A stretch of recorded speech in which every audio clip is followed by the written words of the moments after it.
مولانا صاحب، گزشتہ دنوں ہم اپنے دوستوں کی محفل میں اس بات کا تذکرہ کر رہے تھے کہ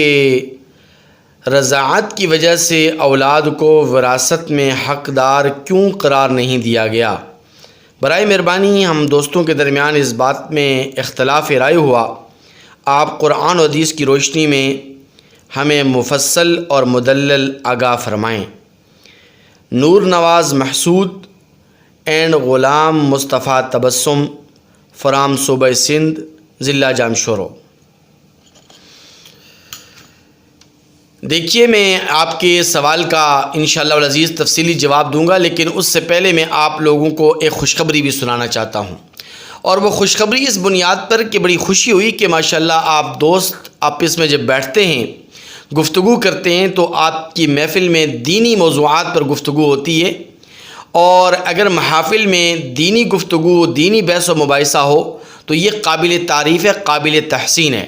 اس کی وجہ یہ ہے کہ دیکھیے، اکثر و بیشتر دیکھا گیا ہے کہ دوست جب آپس میں بیٹھتے ہیں، کچہری کرتے ہیں، تو زیادہ تر ان کی یا تو گفتگو کا محور دنیاوی گفتگو ہوتی ہے، ان کا مرکز، ان کی گفتگو کا موضوع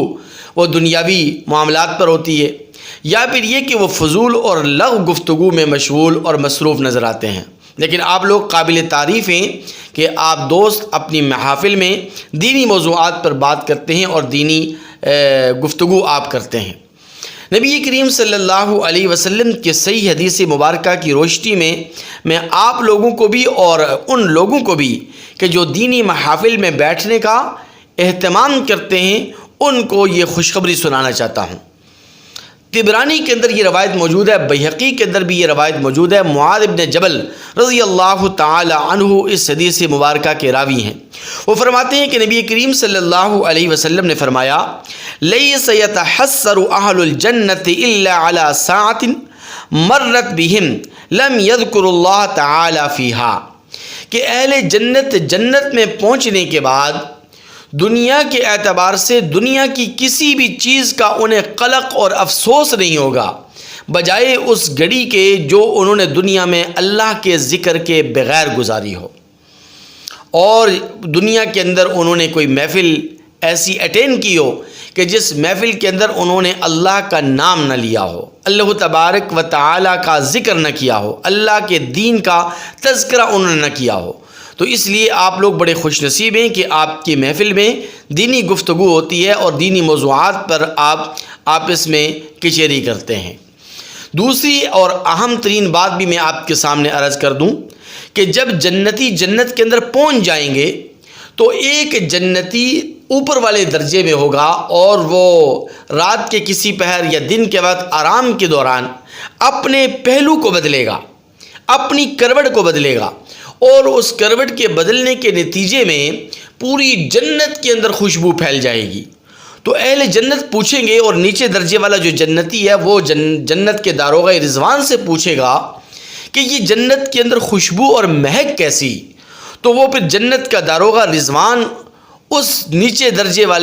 درجے والے جنتی کو بتلائے گا کہ آپ کے اوپر درجے والا جنتی ہے، اوپر منزل والا جو جنتی ہے، جس کی فلائٹ اوپر ہے، اور جو اوپر والی فلائٹ میں رہتا ہے، اوپر والی بلڈنگ میں رہتا ہے، اوپر والے درجے میں رہتا ہے، تو اس نے اپنا پہلو بدلا، اپنی کروٹ بدلی، جس کے نتیجے کے اندر پوری جنت کے اندر خوشبو پھیل گئی اور مہک پھیل گئی۔ تو وہ نچلے درجے والا جنتی پوچھے گا کہ کیوں اس کی یہ فضیلت اور اس کی یہ شان اور مقام اور مرتبہ کس وجہ سے اسے ملا؟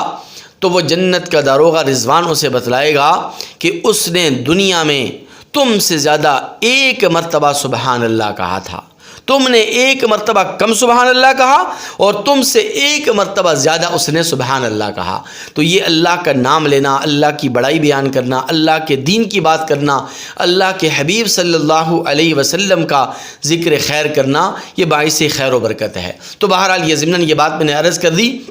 اب آپ کے سوال کے جواب کی طرف میں آتا ہوں۔ دیکھیے، رضاعت کی وجہ سے کوئی بھی شخص میراث کا حقدار نہیں بنتا۔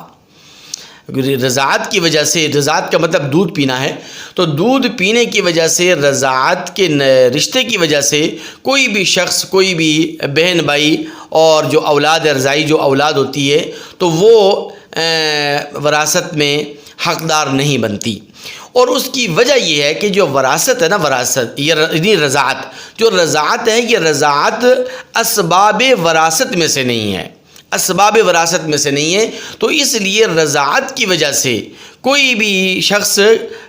میراث کے اندر حقدار نہیں بنتا۔ اگر اس رضاعت والی جو اولاد ہے اس کا اگر والدین سے نسبی تعلق نہ ہو، تو یہ شرط ہے کہ نسبی تعلق اگر نہ ہو تو صرف اور صرف رضاعت کی بنیاد پر، صرف دودھ پینے کی وجہ سے کوئی بھی شخص، کوئی بھی بہن بھائی، کوئی بھی لڑکا ہو یا لڑکی ہو، وہ وراثت میں حقدار نہیں بنتی، کیونکہ حقیقی جو اولاد ہوتی ہے اصل وراثت کی حقدار وہی بنتی ہے۔ دعا ہے رب کریم سے کہ اللہ تبارک و تعالی ہمیں دین اسلام کے احکامات کو سمجھنے اور اس پر عمل کرنے کی توفیق نصیب فرمائے۔